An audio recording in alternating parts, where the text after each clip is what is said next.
Students, welcome to this session. We are here for a webinar, and this topic of discussion is the uh, product fit and market fit solution, achieving product fit and market fit solutions. And this is under the IIC, that is Institution Innovation Council, under the banner of Ministry of Education. And of course, the objective is to make a student understand that how to develop a market fit product so that they can be a successful entrepreneur. This is in series of different lectures which the IIC, that is Institution Innovation Council, under MOE, Ministry of Education, has detailed for the various cells who are the member of this council. Tecnia is also a member of this council, and this particular event, it is under the banner of Institution Innovation Cell of Tecnia Advanced Studies. So the objective is to make students understand the process of entrepreneurship, innovation, and how they can really come up with prototype and then they can develop into a marketable product. So this is the objective.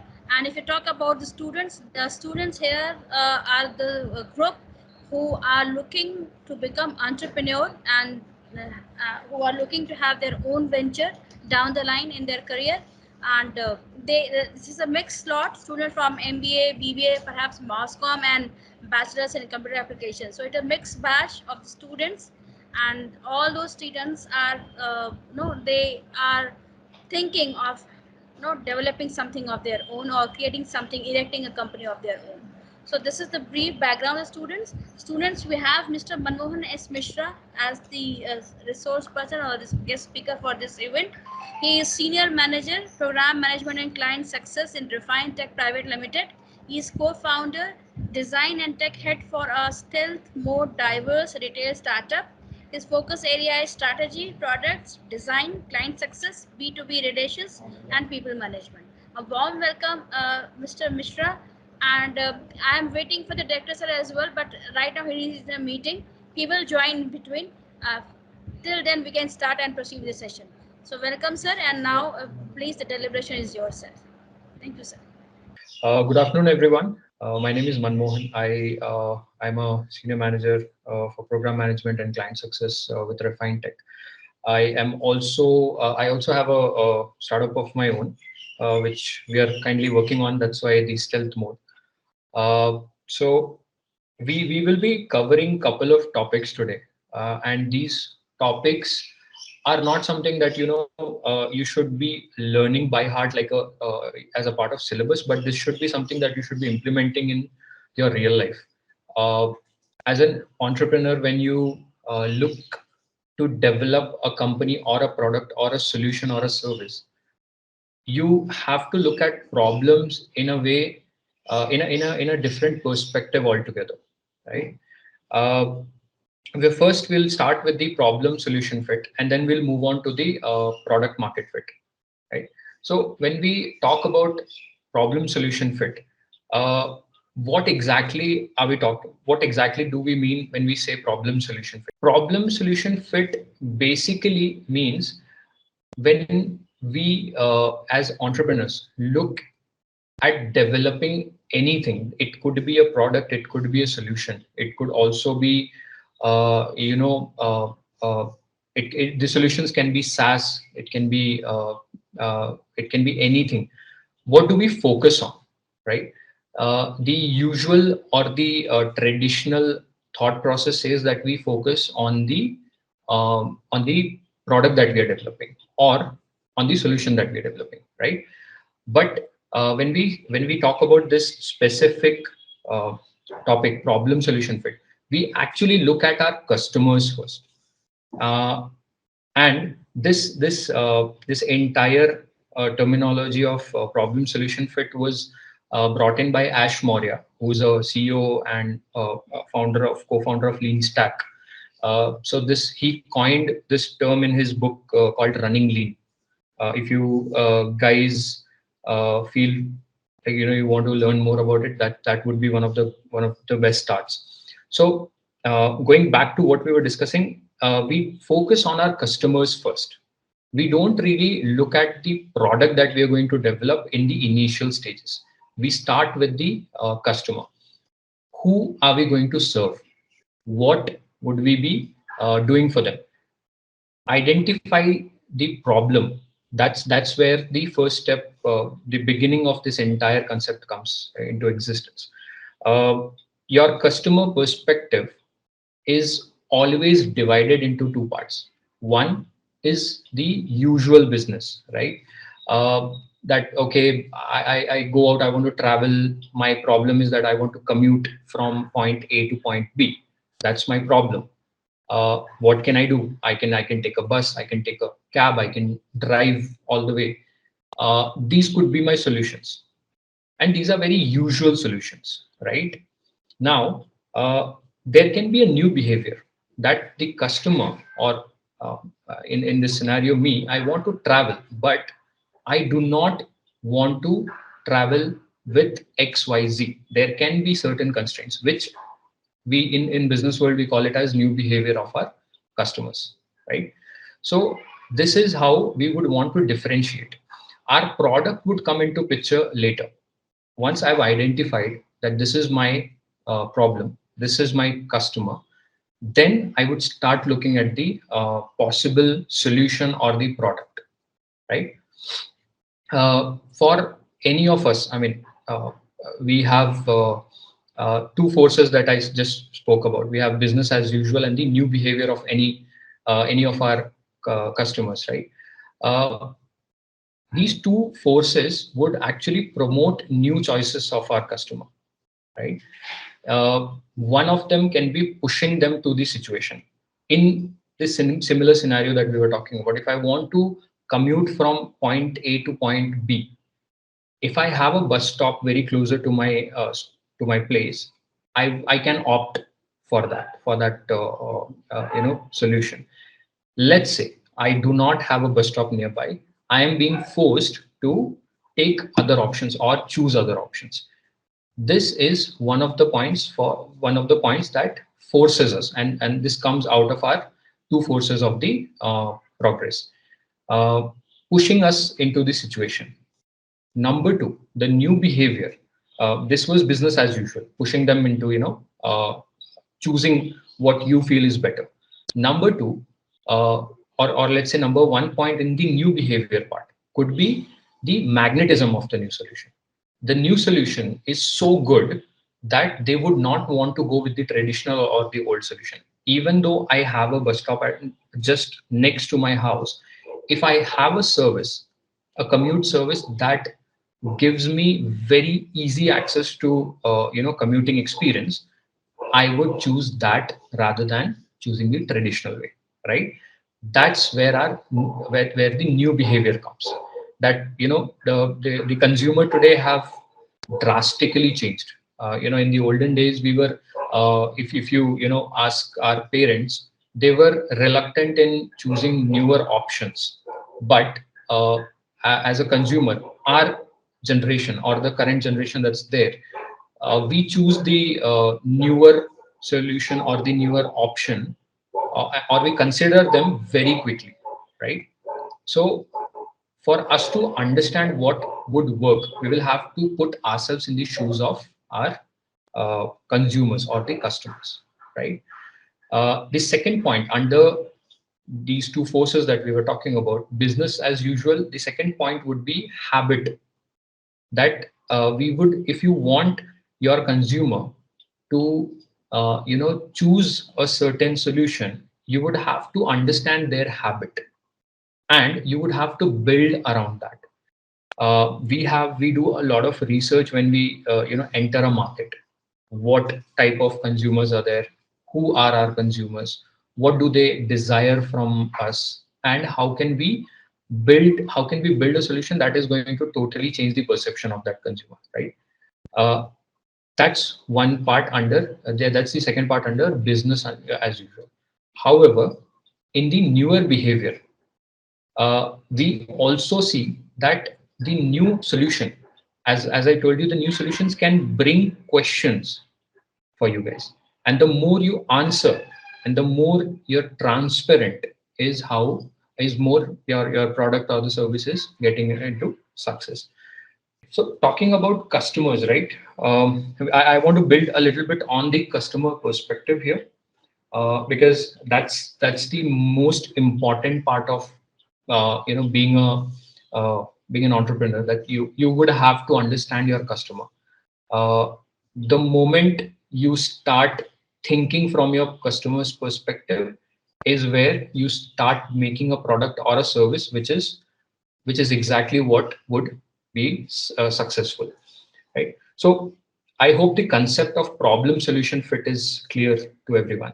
I'll just give a very quick snapshot for all of you.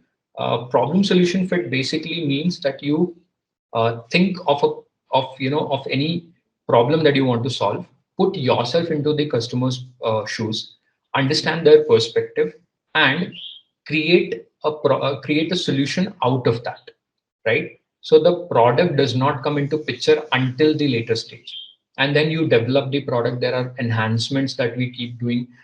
There are expansions that we keep doing, but the base of this entire process starts from identifying the problem and creating a solution. Now, for us to be, for any of us to become a successful entrepreneur, we have you would have learned or read about a lot of frameworks that you use, right?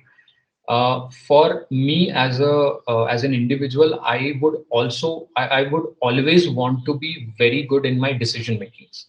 If my decisions are correct, those decisions would expand into better results tomorrow. The decisions that I take today are always going to fetch me results tomorrow. And I would actually like to cite a very simple framework that I feel should be the base or should be the start of all of our thought process. We call it IDEA, IDEA. It's a very simple framework because there are a lot many frameworks that we have from lot many authors and lot many entrepreneurs, and they talk about all of this in detail, which can be a next step. But because we are starting off this topic today, I would want to give you basics of almost everything that can be covered under this topic. So the framework that we're talking about, IDEA, stands for identifying, developing, engaging, and assessing. Right? I hope it's clear. It's identifying,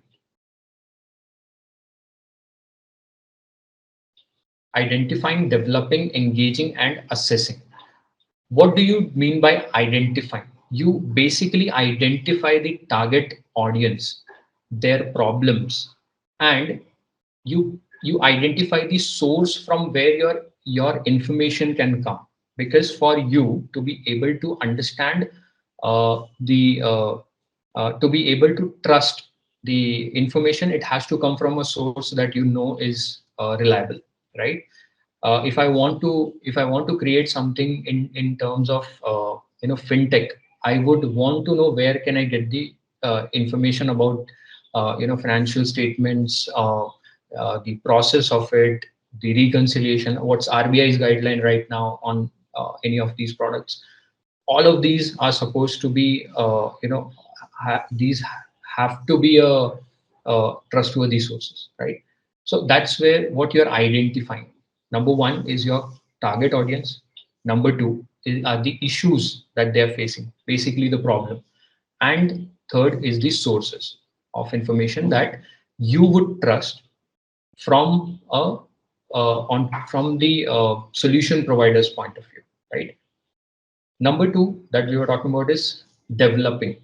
So we will have to you have to develop the the ideas or the content, and make sure. This is where the majority of our entrepreneurs fail, because they have identified a problem, but they haven't really thought about how the uh, development of that solution would work. I have identified the problem. I know how can the solution be. Development of the solution is again a critical point for us, or a critical stage for any entrepreneur. In order to develop a right uh, product for the problem that you've identified in the first stage, you will have to have a few very important factors sorted out in your in your uh, for your organization, for your company, or as an entrepreneur. Number one is, what does your organization stand for? The background of your organization. Basically, this is what you want your organization to be known for.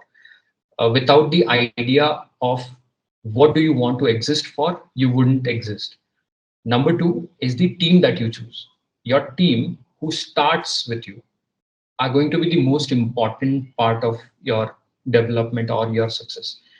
That's why you would have seen that a few I mean, we keep hearing a lot of stories about new startups being dissolved, new startups not working out, and then the founders, they go separate ways, and they start. Team that you pick up at the start of your journey is going to be very important, because these team members would actually define the roadmap for a very long time, and that roadmap has to come from experts, and then in turn, that's the team that you have started with. So these are the two major part of developing. You should your organization should stand for what it believes, what you believe in, that this is what uh, this is what my company would stand for, and the team that you're uh, uh, starting with. uh, rest of the factors can still be built or developed at the later stage of your company's uh, journey, but these two would be the most important factor. Third in the idea framework would be engage. And engaging or engagement with your audience again stands as one of the most important part. If your audience is engaged, if your consumers are engaged with you, they would never leave leave the service or leave the product alone. For instance, you could, I mean, I believe all of you are on social medias, right? uh, how many updates or upgrades do you see happening over the time? uh, we see that a new feature has come up on one platform, and you see the replication of it on n number of different platforms. That's a that's a very basic example of keeping your audience engaged. If I don't keep them engaged, they're going to very soon leave me. That's how the the consumer perspective or the consumer brain works. If I'm not happy, if I'm not enjoying what service or product I'm using, I'm leaving, I'm going for another one. And for them, getting an alternative is very easy. That's how agile the market is, or that's how crowded the market is right now. So for us to be engaging, for us to keep our audience engaged, we will have to talk to them, and that communication has to be very strong. Be it be it talking to them about something new, be it talking to them about the company, be it talking to them asking for a feedback, or it can be a lot of different things that we can talk about. But we have to keep the communication channel on, uh, via social media, via digital media, via offline online channels. Anything would work, but the engagement has to be continuous, and the communication has to be on, right? Number four is assessment or assessing. Uh, again I would actually like to cite an example of construction over here.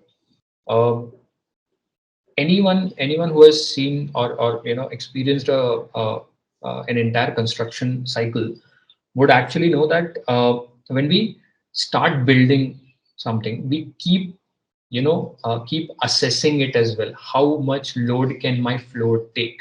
How strong are my walls? How sturdy is going to be my structure? What do I add to make it more sturdier? What do I remove to make sure that there is not enough load on it, is not too much load on it?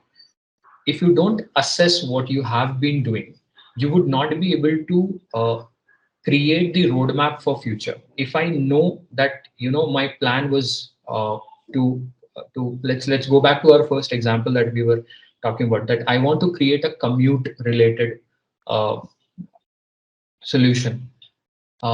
I thought that, if I can make it a little cheap and use the local vendors to support me, it would work out.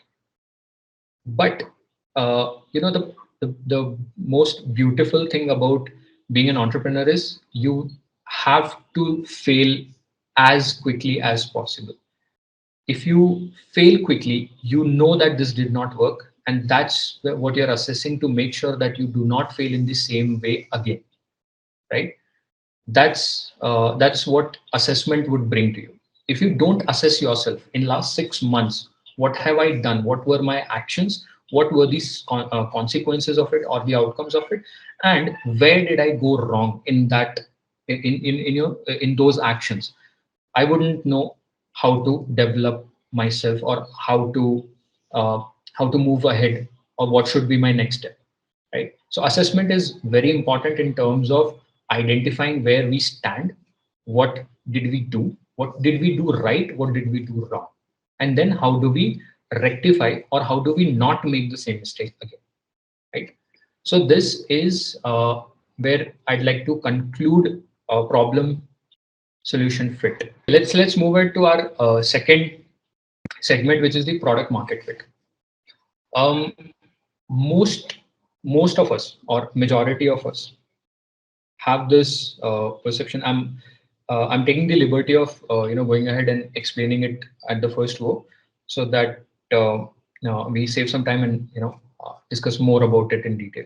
So the first idea that we get as a, let's say, as a layman, when we hear product market fit, the first thing that comes in our mind is my product has to be something that is accepted in the in the market, right? I mean, if somebody has any other idea, they can please feel free to speak up or raise your hand. I'd love to hear. But in our surveys or in our research that we have done, throughout my journey as an employee and as an entrepreneur, I've learned that every time we talk about product market fit, the first perception that comes out is uh, if my product is going to be accepted in the market or not. But that, for me, is a uh, half baked answer. Basically, my product is accepted in market or not is one half of it. The other half is whether the same product is going to be retained in the market or not. If my product is used or is accepted, but I don't have any retention or any repetitiveness, I am going to lose my market share very quickly, right? Uh, I think a lot of us start focusing on how strong my product has to be, but we have to go a little, we have to scale our thoughts on a level where we also know that my customers are going to be using it again, right? So the a few things that I've kind of gotten as a as numbers in my survey is when around 9 out of 10 startups fail is what we would have heard a lot, but that's not true. 9 out of 10 products actually fail. It's not the startups who fail. People are still there. They would still go and pick up another solution or pick up another product and start working on it. But the moment a product fails, that product becomes a failure, and then it could be you, it could be me, it could be anyone else who would start doing things around that product and would not succeed until we bring a drastic change to that product. Around 66% of original plan usually changes the moment we say that I have an idea, this is how I want the product to be, or this is how I want the solution to be. A survey says that 66% of the time the original plan changes, and that it changes within first few months, because that's how fast an entrepreneur want to fail and start getting into the right direction, or on the right path, right? uh, Plan that would actually work, or the product that would actually work, is what will be called as product market fit. I'd like to quote Mark Anderson, who's the author of the guide to startups, Pimarka, the guide to startups. So customers are buying product just as fast as you make it, or usage is growing as fast as you can add these servers. If we remember maybe a decade back, when the technology eruption had not happened, um, we didn't think that we could all be using smartphones at the same time, or we would all be using a particular platform at the same time, and it would still be running. Which means and outages, we have heard about outages left and right. The WhatsApp has had an outage. uh, Facebook had an outage, Instagram had an outage, right? So as fast as we can build our servers, trust me, faster than that our customers are adding up to that server. So we will have to keep up our pace for us to be able to survive. The best, um, the first mantra would be to keep the pace up. That's what Mark Anderson says in the guide to startup. uh, do we I want to actually ask a question. If anyone feels you want to answer this, feel free. If you have to ask whether you have a market product market fit, what would be the answer? How do you determine that this is the product and this is the market that I'm going to cater? And I have a answer that yeah or no. What do you feel would be an optimum answer to it? Okay, so the answer actually is you don't. You never know whether you have a product market fit or not until you get in the market, test it, fail at some places with that product, and then make sure that you have enhanced that product in a way that is accepted and retained, right? So that's the psychology of a entrepreneur that you have to build. uh, Getting product into into a market and making sure it's a market fit can actually be done in a systematic way, right?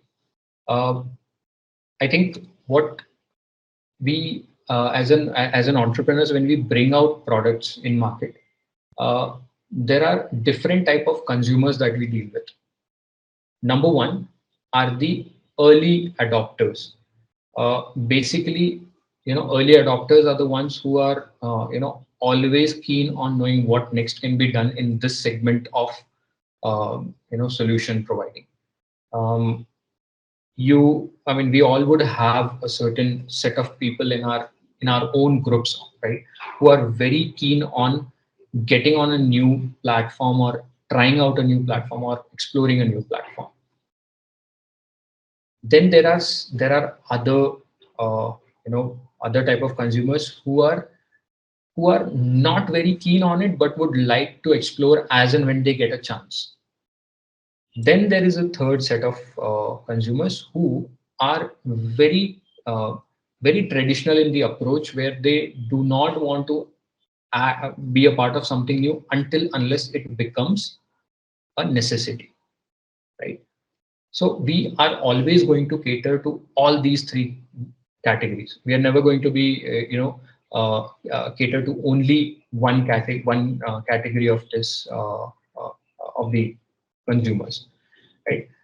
Early adoption or early traction of any product is very important from from a business viewpoint, because these are the people who are going to give you an honest feedback and very quick feedback on where you're wrong. And you have to have a very uh, open approach, or a very quick approach, a quicker approach to solve that. If I have a product that says that I was focusing on five problem points, five pain areas of my consumer.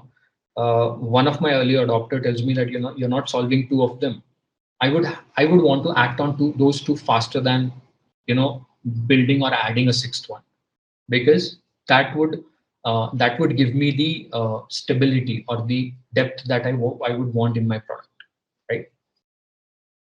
The next thing would be to be very sure of two things. One is business model and the business plan. Your product or the market that you are going to, cater will always depend on these two things as well: business model and business plan, right? uh, Business model is basically something that you know that this is how my model is going to be, this is what is going to work. Business plan is what you show to the world, that the exaggerated version of the entire thing. if i have to if I have to portray something to a investor, I wouldn't show them the business model, I would show them the business plan. How am I going to generate the revenue? How am I going to bring profit for you? As I mean, if I'm talking to an investor, how am I going to bring profit to you? How am I going to cut off or lower down my expenses and still be making better profit? Those would be my business plan.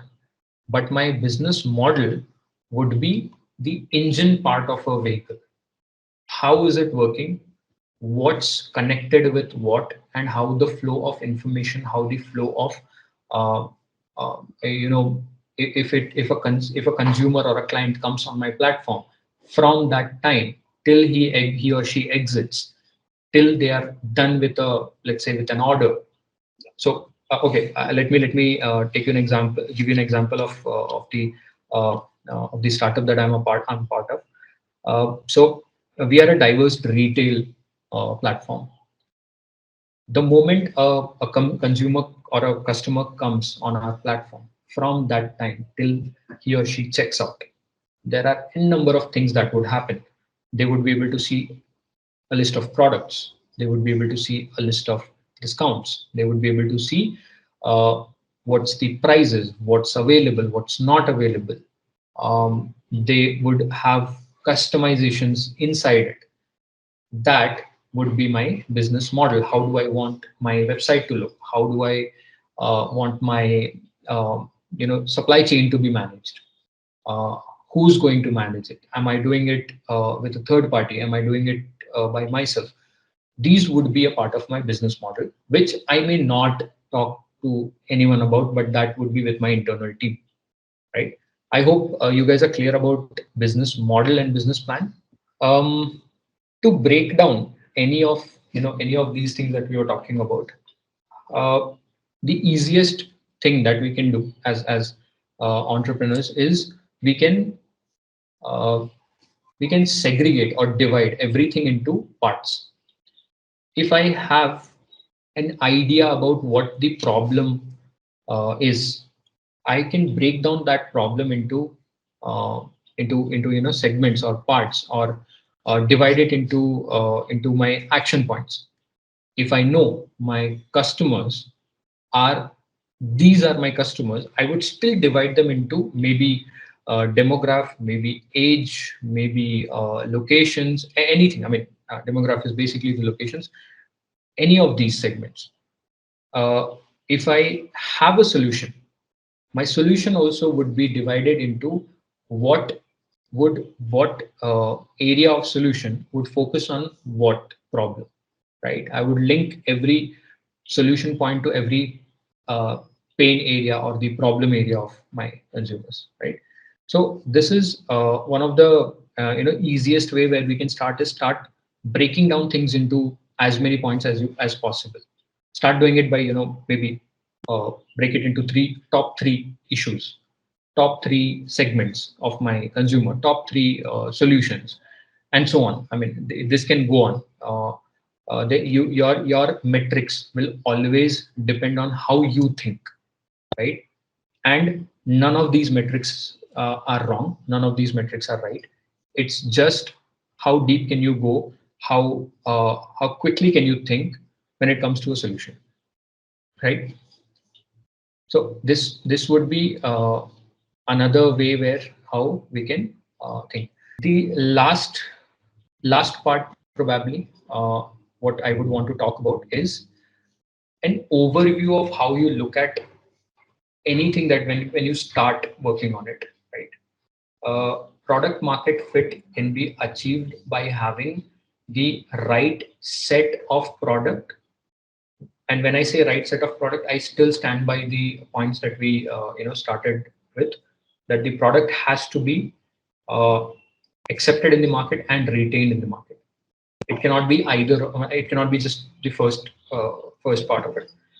Second would be the strategy uh, that you apply or that you've created in order to uh, run the product, develop the product, or make sure that your product is completed, is available, and so on. Even right from building it, right from engaging or getting a consumer on your platform or on your website or for your products, till giving them a service, that even if there is a problem after you move out, we are still here to help you guys out.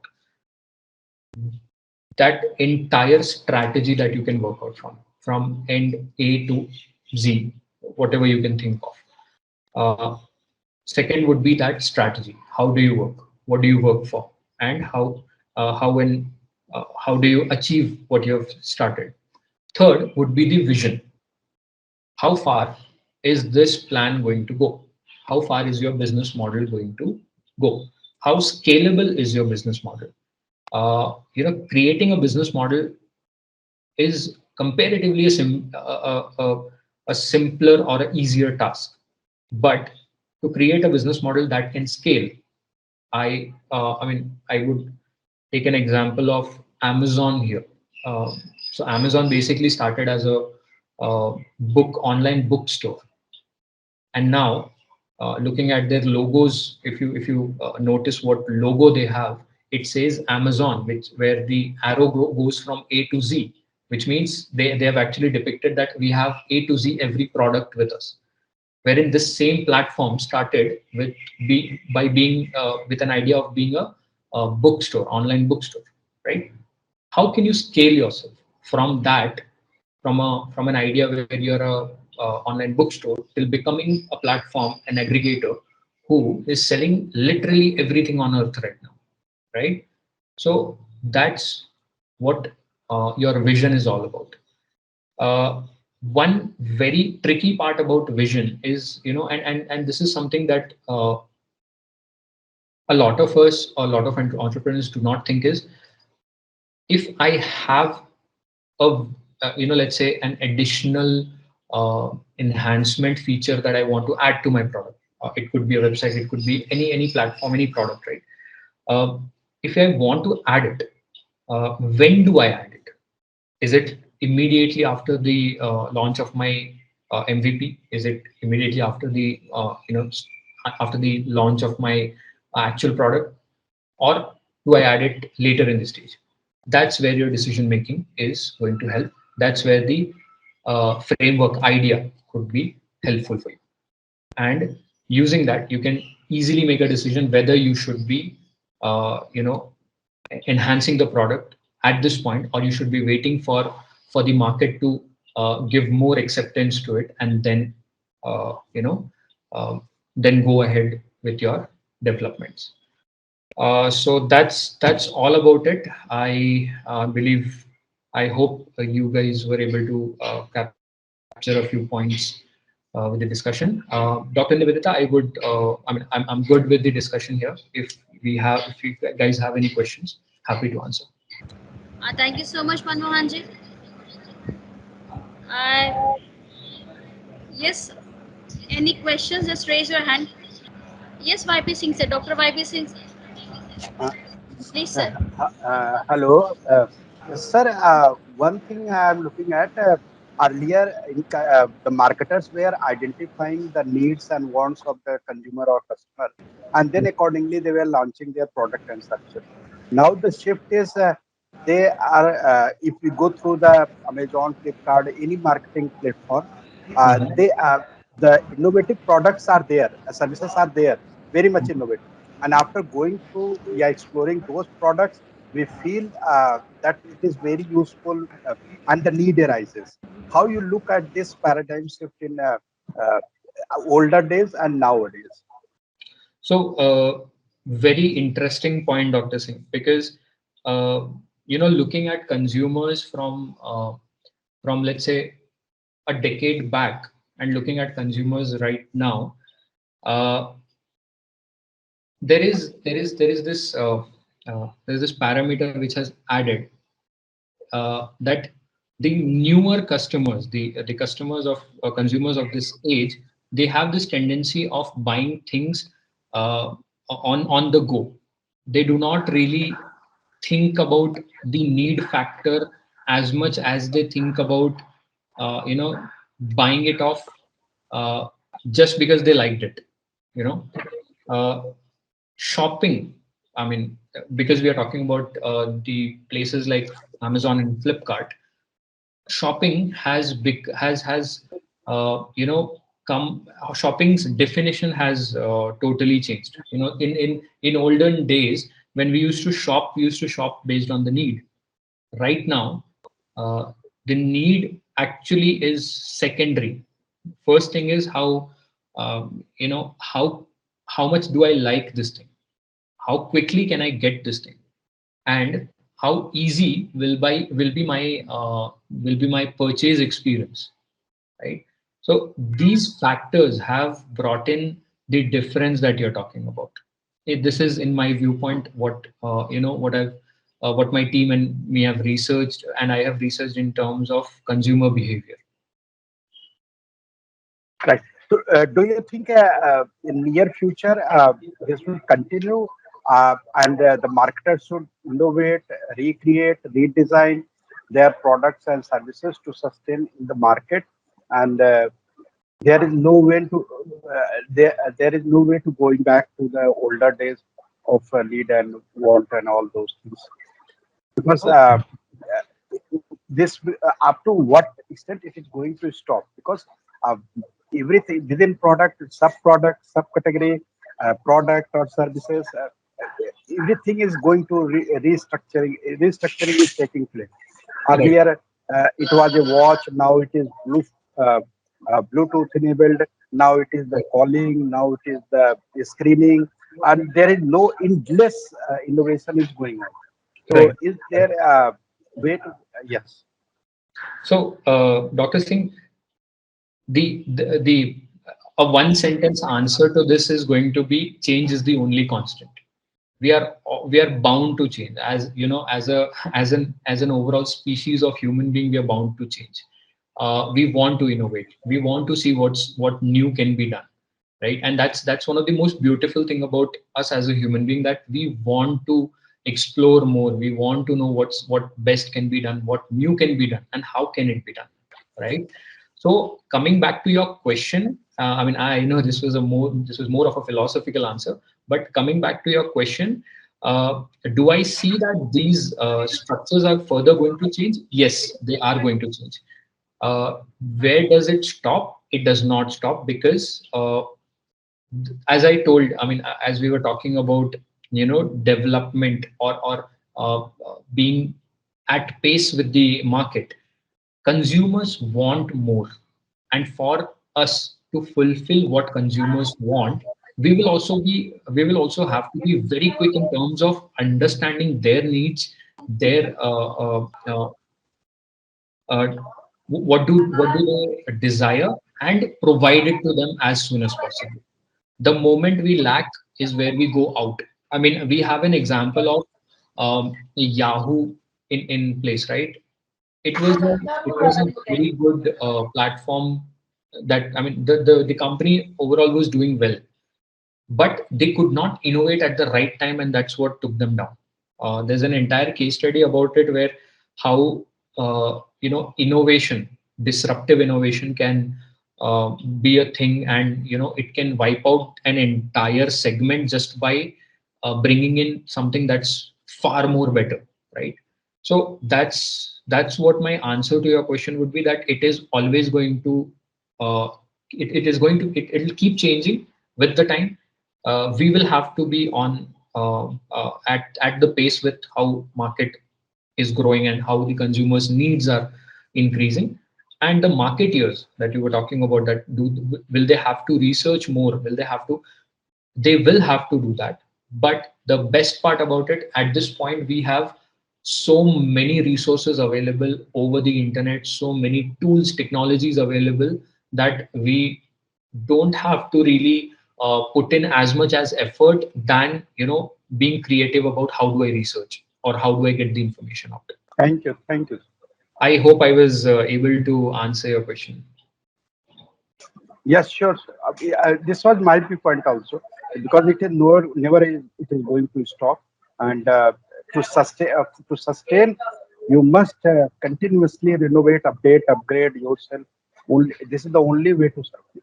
Yes. Absolutely, absolutely, absolutely.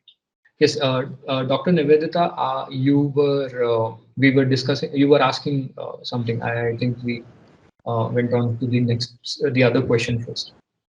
Yes, I just wanted to know that, but you answered in this question itself that doing a market research is itself is a big task. So, I mean, in a team, you require someone who is expert, who has this expertise of doing market research, so that you can really work on your prototype and get into the market fit product. So that's what the question I was asking. But you answered that you have someone in your team who was doing this market research. I mean, Right. once a prototype is developed, how you are going to work on that product and make it a market fit product. For that, because earlier in the day, Ms. Soumya was discussing the same thing what Myers did with the product which they launched in India. So I mean, but that was Myers. India is a big company. That is a MNC company. They must be having lots of resources when it comes to different type of skilled and expertise as far as human resource is concerned. But for budding entrepreneurs, I mean, wherein the resources are limited, they have little constraint as far as Mhm. how many numbers of members they can really afford. So in that case, how, I mean, how efficiently, how can they really go with market research part? Do they require the entrepreneur itself required to do this thing, or they have to hire someone? This is the question, because this is a very, I mean, if you talk about any good venture, this is a very Mhm. strong point, a strong pillar, that how you are talking to customer and how you are researching your product. Right, So that right, requires good resource in terms of finance and resource, I mean, human resource both. So right, how young or the budding entrepreneurs can handle this situation? right. So, from my viewpoint, I believe asking the right questions uh, Hmm. would be the best way of skimming through, or probably living through this entire experience of research. um, See, it's very easy to say that uh, as an expert I'll be able to do this XYZ. Maybe my expertise are into B2B relations, strategy, and client success, and program management. But if I have to do something new, I would never I would never say no to that part because it's not my expertise. I would rather start asking myself the right questions about it. If I have to tomorrow start doing a research on an entirely new product, number one is I learn about it. Number two is I ask what all do I need to make sure that this product or this uh, that I know better about this segment, right? Then I start getting in that zone altogether, that okay, I have understood the requirements, I have understood the problems, the pain areas, I have kind of understood what the solution can be. Now I would want to know more.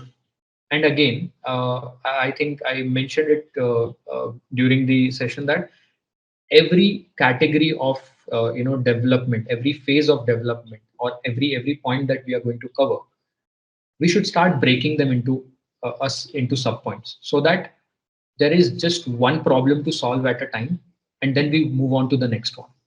So that, I mean, this also gives you a a feeling of accomplishment, that I've accomplished this one part. I can move on to the next part, and I can start doing the next thing. So I for me, it is always deep diving into something bit by bit, understanding it bit by bit, making sure that even if I don't have a team right now, and I can't afford to have a team right now, I can still do it because